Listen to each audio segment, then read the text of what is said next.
Bismillahirrahmanirrahim. Jadi teman-teman, poin pertama bab kecewa.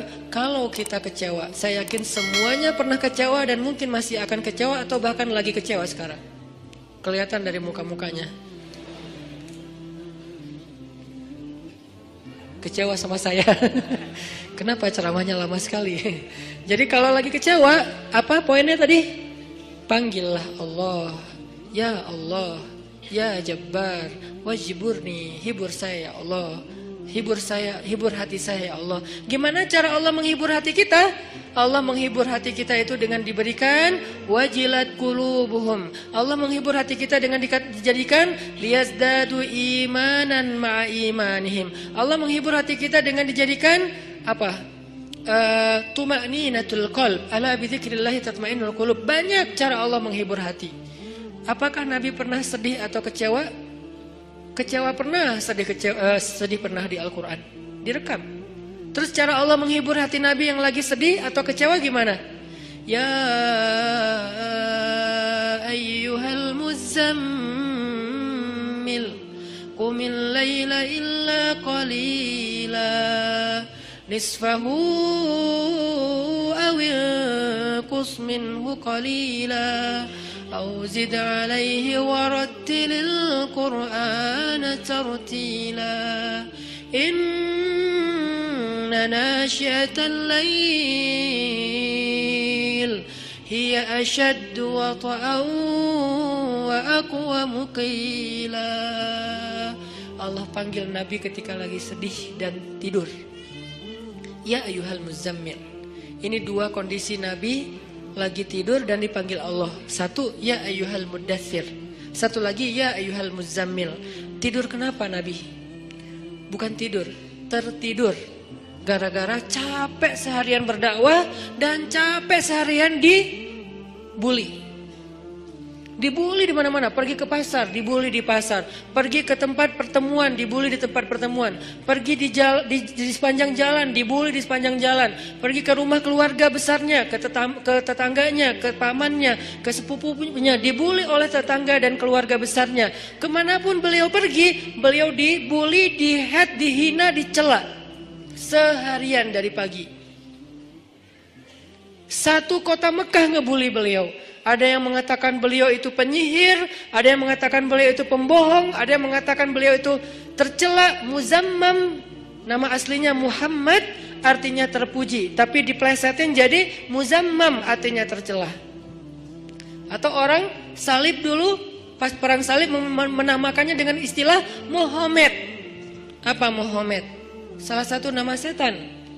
Jadi dipanggil Muhammad, dipanggil Muzammam, dipanggil sahir, dipanggil majnun, orang gila, dan banyak lagi yang nggak direkam secara diksi oleh Al-Quran, karena emang Al-Quran ini memilih banget diksinya. Tapi secara simbolik Al-Quran nunjukin bahwa inilah celaan-celaan yang diterima Nabi berhari-hari dari pagi sampai malam. Pulang malam-malam ngomong ke Khadijah, Khadijah zammiluni, Khadijah selimuti aku, selimuti aku. Khadijah pengertian, diselimuti Rasulullah, diusap-usap kepala Rasulullah. Tenang Rasulullah, tenang ya Rasulullah, la tahzan ya Rasulullah, Allah gak akan ninggalin kamu, Allah tuh sayang sama kamu ya Khadijah. Tapi di tubuh Rasulullah tuh banyak lemparan, bekas lemparan, dibersihin sama Khadijah. Setelah Khadijah wafat, nanti yang menggantikannya Fatimah yang bersihin bekas-bekas lemparan orang. Ada yang lemparin kotoran, ada yang lemparin barang benda-benda keras sehingga melukai Nabi, dibersihin sama Khadijah. Udah capek, Nabi tertidur. Udah beres urusan dihibur oleh Khadijah. Begitu sampai waktu yang hening, Khadijah udah tertidur, penduduk seluruh bumi udah tertidur. Allah memanggil kekasihnya, ya ayyuhal muzammil, wahai orang yang berselimut.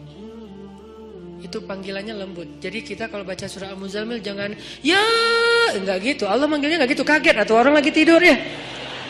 Nah, ayatnya aja lagi berselimut, manggilnya teriak-teriak. Jangan, itu namanya prank.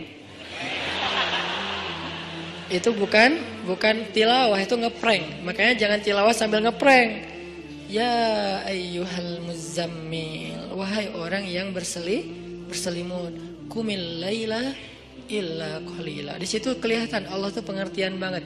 Qumil lail illa qalila. Bentar aja, nggak usah lama-lama. Kenapa? Karena begitu Nabi berdiri sholat, disitulah Allah akan menghibur hati Nabi. Kalau kita belum bisa terhibur dengan sholat tahajud atau minimal dengan sholat 5 waktu, berarti hati kita berpenyakit. Fi qulubihim marad.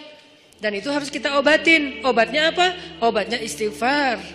Kalau orang banyak dosa, belum bertaubat, belum beristighfar kepada Allah, dia susah minta dihibur oleh Allah. Dan terus nanti dia kayak menuduh Allah gak menghibur dia. Padahal Allah udah sering menghibur dia, cuman gak berasa di hatinya. Karena hiburan Allah itu hanya bisa dirasakan oleh orang-orang yang hatinya bersih.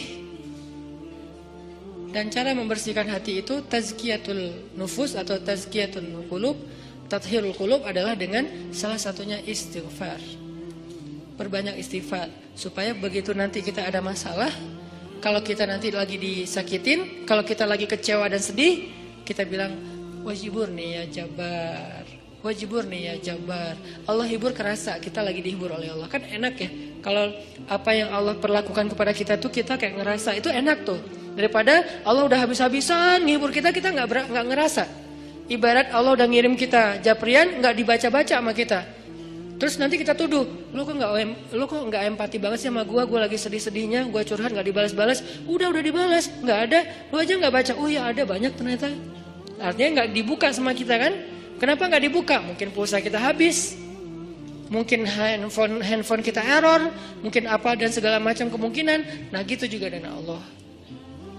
Wa idza sa'alaka ibadi anni fa inni qarib.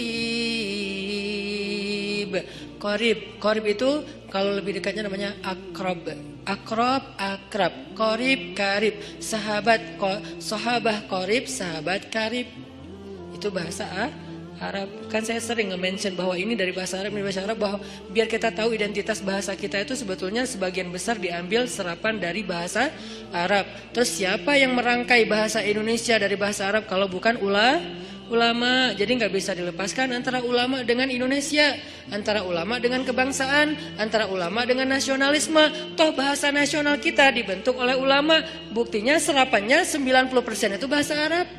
Sebagiannya benar terjemahannya, sebagiannya keliru, tapi tetap aja bahasa Arab. Makanya kenapa saya sering mention itu bukan mau di Arab-Arabin biar gaya, biar kelihatan ustadz gitu, enggak. Kalau mau kelihatan Arab banget saya banyakin Arab emang itu mah. Ini enggak lagi kayak gitu. Lagi pengen menarik benang sejarah kalau bahasa kita itu emang sebetulnya bahasa Arab yang diserap. Jadi kalau ada yang agak alergi tentang Arab, saya pikir ini berlebihan. Kita nggak alergi terhadap ras, mau Arab kayak, mau Eropa kayak, mau Afrika, mau apa, ya kan itu semuanya takdir Allah kan. Emang kita bisa minta diciptain sebagai orang apa? Nggak bisa kan? Ya Allah saya pengen diciptain sebagai orang apa ya enaknya. Ini deh orang Rusia, tinggi, putih, rambutnya pirang. Ya Allah saya pengen diciptakan sebagai orang Afrika. Kenapa? Biar tawadu. Enggak gitu juga sih. Jadi kita nggak bisa request gitu kan ya. Dan orang Afrika pun sebetulnya sekarang kan jadi keren ya. Orang kulit hitam keren nggak sih? Berasa sekufu, segolongan. Kalau orang kulit hitam didiskriminasikan nggak keren, kasihan atuh. Kan kulit hitam juga sekarang jadi favorit. Bahkan banyak orang yang pengen menghitamkan kulitnya. Ini artinya ya nggak bisa request mau jadi orang apa, sehingga kita nggak boleh benci golongan ataupun ras karena dia diciptakan kayak gitu tuh bukan pengennya dia, itu namanya sunnatullah dan takdir, itulah ketentuan Allah. Kalau kita cela rasnya berarti kita mencela pencipta ras itu yaitu Allah Subhanahu Wa Taala. Balik lagi ke yang tadi, intinya bahasa kita emang diserap dari bahasa Arab. Nah kita minta sama Allah. Kata Allah, inni qarib, aku dekat sama kamu. Ujibu da'watad da'i idza da'ani. Ujib dari kata jawab. Jawab bahasa Indonesia juga jawab. Jawabun, jawaban, jawabin, itu grammar. Terus salah satu yang diambil dari antara 3 bentuk grammar Arab itu kita ambil jawaban, ya, menunggu jawaban. Ada orang Indonesia yang mengatakan saya lagi menunggu jawabun. Enggak ada kan ya? Ini agak-agak aneh. Jawabin atuh, ada tuh jawabinnya. Jawab berarti yang udah ada tuh jawabin. Jawabun mah belum ada ya. Jawabin atuh yang yang tadi. Nah, oke, berarti itu bahasa Arab juga. Jawab, ban, bin sama aja. Ujibu, berarti bahasa Al-Quran sendiri itu sebetulnya tanpa baca terjemah, kalau kita tahu akar katanya, itu emang bahasa kita, bahasa Arab, bahasa Indonesia. Ujibu da'watad da'i idza da'an. Aku mengijabah, menjawab dakwah. Dakwah itu panggilan. Ujibu da'watad da'i idza da'an. Aku menjawab panggilan dai, orang yang memanggil kalau dia mendakwah atau memanggil aku.